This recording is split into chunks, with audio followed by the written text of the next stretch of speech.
तो 90s ऐसा समय जिसमें पैदा होने वाले लोग आज तक बताते रहते हैं कि वो 90s में पैदा हुए थे। क्या पता 4 नंबर एक साथ बदलते देख के पेट्रोल का दाम घटा दिया इन लोगों ने, पर अब बोलते रहते हैं, मतलब शायद परी अंडा छोड़ के गई होगी इनका। पर उसी समय एक और चीज हुई थी जिसकी सजा कॉमिक बुक फैंस आज तक भुगत रहे हैं, और वो थी मार्वल की गरीबी। क्योंकि उसके चलते मार्वल ने स्पाइडरमैन के सारे राइट्स इंक्लूडिंग मर्चेंडाइज और मूवीज सोनी को बेच दिए थे, और वो भी खाली $7 में।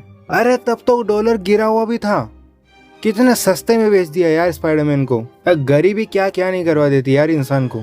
खैर, लेकिन मार्वल ने कंडीशन रखी कि सोनी को हर 5.5 साल में एक स्पाइडरमैन की मूवी बनाते रहना पड़ेगा, नहीं तो वो सारे के सारे राइट्स वापस से मार्वल के पास आ जाएंगे। जिसके चलते सोनी ने स्पाइडरमैन मूवीज बनाई जो कि सैम रेमी ने पहले बनाई थी। उसके बाद फिर सैम रेमी की स्क्रैप करने के बाद बिना ज्यादा वेट किए एंड्रू गारफील्ड की द अमेजिंग स्पाइडरमैन ले आए, और फिर उसके बाद उसका सीक्वल भी, जहां सोनी ने अपनी गंदी आदत के चलते ना तो स्पाइडरमैन 4 बनाकर सैम रेमी का विजन पूरा होने दिया, ना ही द अमेजिंग स्पाइडरमैन 3 बनने देकर मार्क वेब का। जहां ये तो थी मूवीज की बात, लेकिन सोनी के पास मर्चेंडाइजिंग के भी राइट्स थे। मतलब वो स्पाइडरमैन के कपड़े, स्पाइडरमैन के टॉयज और स्पाइडरमैन से रिलेटेड जितने भी प्रिंटेड आइटम्स या फिर उससे रिलेटेड जितने भी आइटम्स मर्चेंडाइज में बेचे जा सकते हैं, उन सारी चीजों के rights. Not this one, either this one also. But बाहर गांव में जितनी भी चीजें स्पाइडरमैन के रिलेटेड बनती हैं, जो ऑफिशियल होती हैं, उन सारी चीजों से जो पैसा आता था वो पहले सोनी के पास ही जाता था। लेकिन क्या पता उन लोगों को खिलौने बेचते नहीं आया, तो अपनी गरीबी के चलते उन्होंने मर्चेंडाइज के राइट्स मार्वल को वापिस बेच दिए, खाली मर्चेंडाइज के।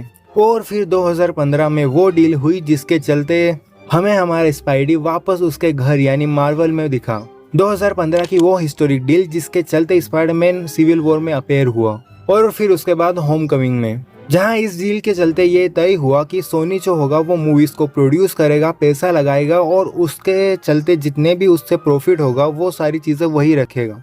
मतलब इसको पापा मम्मी वाले इक्वेशन से समझो। पापा राशन ला के देते हैं और मम्मी खाना बनाती है, तो क्रिएटिव कंट्रोल जो होता है वो मम्मी के पास होता है, और प्रोडक्शन कंट्रोल जो होता है, जो जिसमें राशन लाना होता है, वो पापा के हाथ में होता है। और ऐसा क्यों होता है? क्योंकि पापा को घंटा खाना बनाने नहीं आता, जल जाता है उनसे खाना बनते बनते। 2 रोटी सही बनती है, फिर तीसरी जला देते हैं।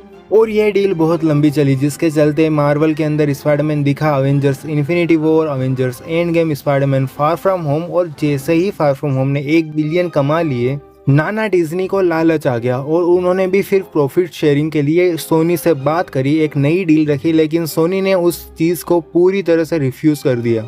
तो फिर डिज्नी नाना ने एक और नई डील फेंकी, जिसके अंदर उन्होंने बोला कि हम 25% लगाएंगे और 25% कमाएंगे, जिसके लिए सोनी मान गया। क्योंकि सोनी अगर वहां पर रिफ्यूज कर देता और फिर डिज्नी नाना भड़क जाते कि ले रहे लड़के, ये ले तेरा स्पाइडरमैन, ये ले उसके राइट्स, वहां भोसड़ा नहीं बनाना पिक्चर, तो उसे पता है कि उससे रोटी जल जाएगी। और फिर ये डील बनी रही, जिसके अंदर मार्वल 25% लगाता है और 25% बनाता भी है, और साथ ही साथ जो मर्चेंडाइजिंग के राइट्स है वो पूरी तरह से डिज्नी नाना के पास है।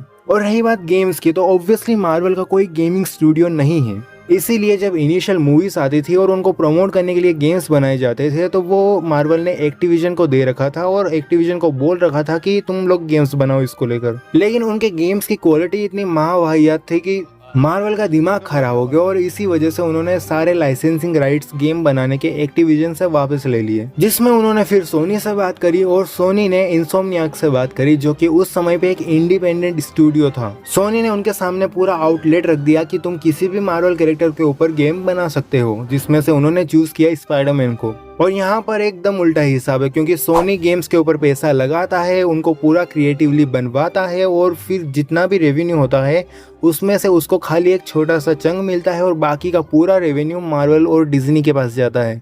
लेकिन सोनी फिर भी इस डील को बनाए रखना चाहता है, क्योंकि स्पाइडरमैन की वजह से उसका प्ले स्टेशन बिकता है। और अब इस पूरी रसोई में ऐसा सुनने में आ रहा है कि स्पाइडरमैन को पूरी तरह से सोनी मार्वल को बेच सकता है। मतलब सारे राइट्स, मूवीज के जितने भी वो कैरेक्टर्स उनके पास है, वो सारे राइट्स वो वापस मार्वल को बेच सकता है। जहां पर मर्चेंडाइजिंग और गेम्स के राइट्स तो ऑलरेडी मार्वल के पास है ही सही, लेकिन मूवीज को लेकर मार्वल फंसा हुआ था, वहां पर सोनी का सारा कंट्रोल था। और अब ये पूरी बात सामने आ रही है कि फाइनली स्पाइडरमैन पूरी तरह से अपने घर लौट सकता है, जिसको लेकर मैं बहुत ही ज्यादा खुश हूँ, क्योंकि टॉम हॉलैंड का स्पाइडरमैन मार्वल के हाथों में था तभी उसकी चौथी मूवी आ रही है, वरना तीसरी रोटी जल जाती है हमेशा। तो बाकी आप लोगों का क्या कहना है इस पूरी चीज के ऊपर कमेंट बॉक्स में बता देना। एंड वीडियो अच्छी लगी तो वीडियो को लाइक कर देना, अपने दोस्तों के साथ शेयर कर देना एंड सब्सक्राइब कर देना, नहीं तो मकड़ी काट खाएगी।